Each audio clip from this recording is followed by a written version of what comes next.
Hi every one, അസ്സലാമു അലൈക്കും. Welcome back to our channel. ഞാൻ ഇന്ന് തേങ്ങാ ബണ്ണിൻ്റെ റെസിപ്പി ആയിട്ടാണ് കേട്ടോ വന്നിരിക്കുന്നത്. നമ്മൾ ബേക്കറിയിൽ നിന്നൊക്കെ വാങ്ങുന്ന അതേ ടേസ്റ്റിൽ നമുക്കിത് വീട്ടിലുണ്ടാക്കിയെടുക്കാൻ പറ്റും. അതും ഓവനില്ലാതെയാണ് കേട്ടോ ഞാൻ ഉണ്ടാക്കിയെടുക്കുന്നത്. അപ്പോൾ നമുക്കിത് എങ്ങനെ ഉണ്ടാക്കാൻ നോക്കാം. തേങ്ങാ ബണ്ണ് ഉണ്ടാക്കാനായിട്ട് നമുക്ക് ആദ്യം ബണ്ണിനുള്ള മാവ് റെഡിയാക്കി എടുക്കണം. അതിന് വേണ്ടിയിട്ട് ഞാനിവിടെ 1/2 കപ്പ് ഇളം ചൂടുള്ള പാൽ എടുത്തിട്ടുണ്ട്. ഈ കപ്പിൽ 1/2 കപ്പാണ് എടുത്തിരിക്കുന്നത്. പിന്നെ ഇതിലേക്ക് 1 ടേബിൾ സ്പൂണ് ഇൻസ്റ്റൻറ്റ് ഈസ്റ്റാണ് ഇട്ടുകൊടുക്കുന്നത്. ഇൻസ്റ്റൻറ്റ് ഈസ്റ്റിന് പകരം നമുക്ക് ഡ്രൈഡ് ഈസ്റ്റും യൂസ് ചെയ്യാം. അപ്പോൾ നമ്മൾ അത് പാലിൽ മിക്സ് ചെയ്തിട്ട് പാലും പഞ്ചസാരയും ചേർത്ത് ഒരു 10 മിനിറ്റ് പൊങ്ങാൻ വെക്കണം എന്നുള്ളൂ. പിന്നെ ഇതിലേക്ക് ഞാൻ 3 ടേബിൾ സ്പൂണ് പഞ്ചസാര ഇട്ട് കൊടുക്കുന്നുണ്ട്. നമുക്ക് പിന്നെ ഈസ്റ്റ് ഡയറക്റ്റായിട്ടും ഈ പൊടിയിലേക്ക് ഇട്ട് കൊടുത്താലും അങ്ങനെയും കുഴപ്പമില്ല കേട്ടോ. ഞാനത് പാലിലാണ് ആദ്യം ചേർത്ത് കൊടുക്കുന്നത്. എന്നിട്ട് നന്നായിട്ടൊന്ന് മിക്സ് ചെയ്ത് കൊടുക്കുക. പിന്നെ ഇതിലേക്ക് ഞാനൊരു ചെറിയൊരു കോഴിമുട്ട എടുത്തിട്ട് പൊട്ടിച്ചിട്ട് ഇതിലേക്ക് ഒഴിച്ചു കൊടുക്കുന്നുണ്ട്. ഇത് ചെറുതായ കാരണം ഞാൻ മുഴുവനായി ഒഴിച്ചു കൊടുക്കുന്നുണ്ട്. നിങ്ങളിത് വലുതാണെന്നുണ്ടെങ്കിൽ അതിന് പകുതി എടുത്താൽ മതി. പിന്നെ ഇതിലേക്ക് ഞാൻ ഈ ഒരു കപ്പിൽ 1.5 കപ്പ് മൈദ ഇതിലേക്ക് ഇട്ട് കൊടുക്കുന്നുണ്ട്. പിന്നെ നമ്മൾ എടുക്കുന്ന മൈദയ്ക്ക് ഈ നനവ് കുറവാണെന്നുണ്ടെങ്കിൽ നമുക്ക് കുറച്ച് ഇളം ചുടുവെള്ളമൊക്കെ ചേർത്ത് കൊടുക്കാം. ഞാനിവിടെ ഒഴിച്ച പാലും അതുപോലെ മുട്ടയുടെ നനവൊക്കെ ചേർന്നിട്ട് അത്യാവശ്യത്തിനുണ്ട്, പ്രത്യേകിച്ച് വെള്ളം ചേർക്കേണ്ടി വന്നിട്ടില്ല. എന്നിട്ട് ഇപ്പോൾ ഇതങ്ങനെ ഈ സ്റ്റിക്കി പരുവത്തിൽ എന്നിട്ട് കുഴച്ചെടുക്കുക. എന്നിട്ട് ഇതിലേക്ക് 1 ടീസ്പൂണ് നെയ്യോ അല്ലെങ്കിൽ ഓയിലോ ചേർത്തിട്ട് ഒന്നും കൂടി ഒന്ന് കുഴച്ചെടുക്കണം. കുഴച്ചെടുത്തതിന് ശേഷം നമുക്കിതൊന്ന് റെസ്റ്റ് ചെയ്യാൻ വെക്കണം. 1.5 മണിക്കൂറാണ് കേട്ടോ റെസ്റ്റ് ചെയ്യാൻ വെക്കുന്നത്. ഞാനിവിടെ ഒരു റാപ്പിംഗ് കവർ കൊണ്ടൊന്ന് കവർ ചെയ്തിട്ട് 1.5 മണിക്കൂർ റെസ്റ്റ് ചെയ്യാൻ വെക്കുന്നത്. ഇതിന് പകരം നമുക്ക് നനഞ്ഞ തുണി ഇതിൻ്റെ മുകളിൽ ഇട്ട് കൊടുത്താലും മതി. നമുക്കിനി ഫില്ലിങ്സ് റെഡിയാക്കിയെടുക്കാം. അതിന് വേണ്ടിയിട്ട് ഞാനിവിടെ തേങ്ങ എടുത്തിട്ടുണ്ട്. ഒരു തേങ്ങ മുഴുവൻ എടുത്തിട്ടില്ല. പിന്നെ അതിലേക്ക് ഞാൻ ഗ്രീനും റെഡും യെല്ലോ കളറൊക്കെ ടൂട്ടി ഫ്രൂട്ടി ഇട്ട് കൊടുക്കുന്നുണ്ട്. പിന്നെ ഇതിലേക്ക് കുറച്ച് അണ്ടിപ്പരിപ്പ്, മുന്തിരി ഇതെല്ലാം കൂടി ഇട്ട് കൊടുക്കുക. പിന്നെ പൊടിച്ച പഞ്ചസാരയാണ് വേണ്ടത്. ഞാൻ പഞ്ചസാര പൊടിക്കുമ്പോൾ 2 ഏലക്ക ചേർത്തിട്ടാണ് കേട്ടോ പൊടിച്ചിരിക്കുന്നത്. അപ്പോൾ ഒരു 4-5 ടേബിൾ സ്പൂൺ ഇട്ട് കൊടുത്താൽ മതി. മധുരമൊക്കെ നമ്മുടെ ഇഷ്ടാനുസരണം നമുക്ക് ഇട്ട് കൊടുക്കാം. എന്നിട്ട് ഇത് നന്നായിട്ട് മിക്സ് ചെയ്ത് കൊടുക്കുക. പിന്നെ ഇതിൽ നമുക്ക് ചെറിയൊക്കെ ഉണ്ടെങ്കിൽ അതൊക്കെ ചേർത്ത് കൊടുക്കാം കേട്ടോ. എൻ്റെ കയ്യിലില്ല, അപ്പോൾ ഞാനുള്ളത് ചേർത്ത് കൊടുത്തിട്ടുണ്ട്. എന്നിട്ടിത് നന്നായിട്ടൊന്ന് മിക്സ് ചെയ്തെടുക്കുക. നമ്മുടെ ഫില്ലിങ് റെഡി ആയിട്ടുണ്ട്. നമുക്കിത് മാറ്റി വയ്ക്കാം. അപ്പോൾ അത് 1.5 മണിക്കൂറിന് ശേഷം ഞാൻ എടുത്തിട്ടുണ്ട്. അപ്പോൾ നമ്മുടെ മാവൊക്കെ നല്ല പൊന്തി വന്നിട്ടുണ്ട് കേട്ടോ. അപ്പോൾ നല്ല തണുപ്പുള്ളിടത്തൊക്കെ ആണെങ്കിൽ കുറച്ച് കൂടുതൽ ടൈം വെക്കേണ്ടി വരും. ഞാൻ 1.5 മണിക്കൂറേ വെച്ചിട്ടുള്ളൂ കേട്ടോ.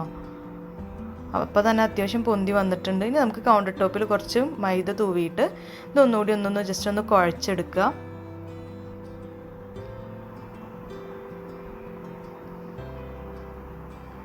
എന്നിട്ട് നമുക്കിതൊന്ന് 2ആയിട്ടൊന്ന് കട്ട് ചെയ്തെടുക്കണം. ഒരു ചെറിയ ഭാഗം ഒരു വലിയ ഭാഗമായിട്ടാണ് കേട്ടോ കട്ട് ചെയ്തെടുക്കേണ്ടത്. അപ്പോൾ ഞാൻ കട്ട് ചെയ്തെടുത്തിട്ടുണ്ട്. ഇനി നമുക്ക് ആദ്യം ചെറിയ ഭാഗം ഒന്ന് പരത്തിയെടുക്കാം. ചെറിയ ഭാഗം നമുക്കിതുപോലെ കുറച്ച് മൈദയൊക്കെ തൂവിയിട്ട് ഒന്ന് പരത്തിയെടുക്കാം. നമ്മൾ ഏത് പാത്രത്തിലാണ് ബേക്ക് ചെയ്യാൻ വെക്കുന്നത് അതിൻ്റെ ആ ഒരു വലുപ്പത്തിൽ വട്ടത്തിൽ നമ്മൾ പരത്തിയെടുക്കുകയാണ് വേണ്ടത്. അപ്പോൾ ഞാൻ പരത്തിയെടുത്തിട്ടുണ്ട്. ഞാൻ ഈ ഒരു സ്റ്റീൽ പാത്രത്തിലാണ് കേട്ടോ ബേക്ക് ചെയ്യാൻ വെക്കുന്നത്. ഇതിൽ ഞാൻ കുറച്ച് ബട്ടർ പരട്ടി കൊടുത്തിട്ടുണ്ട്. ബട്ടറിന് പകരം ഓയിലൊക്കെ പരട്ടി കൊടുക്കാം കേട്ടോ. ഇനി നമുക്കിത് ആ സ്റ്റീൽ പാത്രത്തിലേക്ക് കറക്റ്റാക്കിയിട്ട് വെച്ച് കൊടുക്കാം. മാവ് നല്ല സോഫ്റ്റായ കാരണം പതുക്കെയാണ് കേട്ടോ ഞാൻ ചെയ്ത് കൊടുക്കുന്നത്. ഇത് ഞാൻ വീഡിയോ കുറച്ച് സ്പീഡാക്കിയെന്നുള്ളൂ. എന്നിട്ട് നമുക്കിതിലേക്ക് ഫില്ലിങ് വെച്ച് കൊടുക്കാം. ഫില്ലിങ്ങൊക്കെ നമ്മളുടെ ഇഷ്ടത്തിനനുസരിച്ച് കൂടുതലോ കുറച്ചൊക്കെ നമുക്ക് വെച്ച് കൊടുക്കാം കേട്ടോ. എന്നിട്ട് ഇതിൻ്റെ മുകളിലേക്ക് പരത്തി വെച്ചിട്ടുള്ള ആ വലിയ ഭാഗം കൂടിയും വെച്ച് കൊടുക്കുക. ഞാൻ ആ വലിയ ഭാഗം ഒന്ന് പരത്തി വെച്ചിട്ടുണ്ടായിരുന്നു. അപ്പോൾ പരത്തിയപ്പോൾ കുറച്ച് വലുതായി പോയി. അപ്പോൾ നിങ്ങൾ അതിനനുസരിച്ച് താഴെ വെച്ചതിനൊക്കെ കുറച്ച് വലുതായാലും മതി കേട്ടോ. അപ്പോൾ അതിനനുസരിച്ച് ഞാനിവിടെ വെച്ച് കൊടുക്കുന്നുണ്ട്.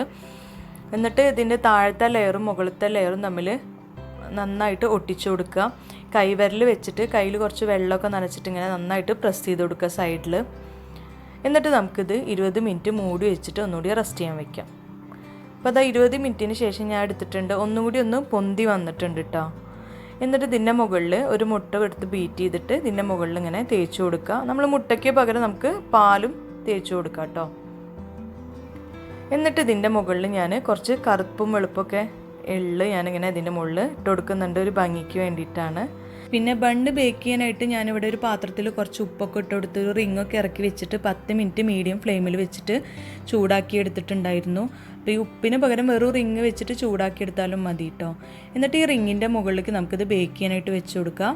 എന്നിട്ട് മൂടി വെച്ചിട്ട് നമുക്കിത് ആദ്യത്തെ 5 മിനിറ്റ് മീഡിയം ഫ്ലെയിമിൽ ഒന്ന് ബേക്ക് ചെയ്യുക.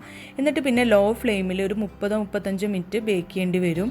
ആ ഗോൾഡൻ ബ്രൗൺ കളറാവുന്ന വരെ ബേക്ക് ചെയ്യാം. അപ്പോൾ ഇത് നല്ല ഗോൾഡൻ ബ്രൗൺ കളറായി വന്നിട്ടുണ്ട്. അപ്പോൾ ഏകദേശം മൊത്തത്തിൽ 35 മിനിറ്റ് എടുത്തിട്ടുണ്ട് കേട്ടോ അത് ബേക്ക് ചെയ്തെടുക്കാൻ. ആദ്യത്തെ 5 മിനിറ്റ് നമ്മൾ മീഡിയം ഫ്ലെയിമിൽ ബേക്ക് ചെയ്യണം, പിന്നെ 30 മിനിറ്റ് ലോ ഫ്ലെയിമിലും. എന്നിട്ട് ഈ ചൂടോടുക്കനെ തന്നെ ഇതിൻ്റെ മുകളിലേക്ക് ഒരു ചെറിയ പീസ് ബട്ടർ എടുത്തിട്ട് ഒന്ന് സ്പ്രെഡ് ചെയ്ത് കൊടുക്കാം. അൺസാൾട്ടഡ് ബട്ടറിന് എടുത്തിട്ട് പറ്റി കൊടുക്കുക കേട്ടോ. അപ്പോൾ അത് ചൂടാറിയതിന് ശേഷം ഞാൻ എടുത്തിട്ടുണ്ട്. അപ്പോൾ ആ ബട്ടറൊക്കെ പറ്റി കൊടുത്തപ്പോൾ നല്ല സോഫ്റ്റായി വന്നിട്ടുണ്ട്. ഇനി നമുക്കിതൊന്ന് കട്ട് ചെയ്തിട്ട് നോക്കാം. അപ്പോൾ എല്ലാവരും തേങ്ങാ ബണ്ണ് ഇതേപോലെ ഒന്ന് ഉണ്ടാക്കി നോക്കുക. നമുക്ക് ഓവൻ ഇല്ലെങ്കിലും വീട്ടിൽ സ്റ്റൗവിൽ ഒരു സ്റ്റീൽ പാത്രത്തിൽ വെച്ചിട്ട് ബേക്ക് ചെയ്തെടുക്കാവുന്നതേ ഉള്ളൂ. അപ്പോൾ അതാ ഞാൻ ഒരു പീസ് കട്ട് ചെയ്തെടുത്തിട്ടുണ്ട്. അത് നല്ല പെർഫെക്റ്റായി വന്നിട്ടുണ്ട് കേട്ടോ. അപ്പോൾ എല്ലാവർക്കും വീഡിയോ ഇഷ്ടമായെങ്കിൽ ലൈക്ക് ചെയ്യാനും ഷെയർ ചെയ്യാനും സബ്സ്ക്രൈബ് ചെയ്യാനും മറക്കരുത്. അപ്പോൾ ഇനി അടുത്ത വീഡിയോയിൽ കാണാം. Thank you for watching.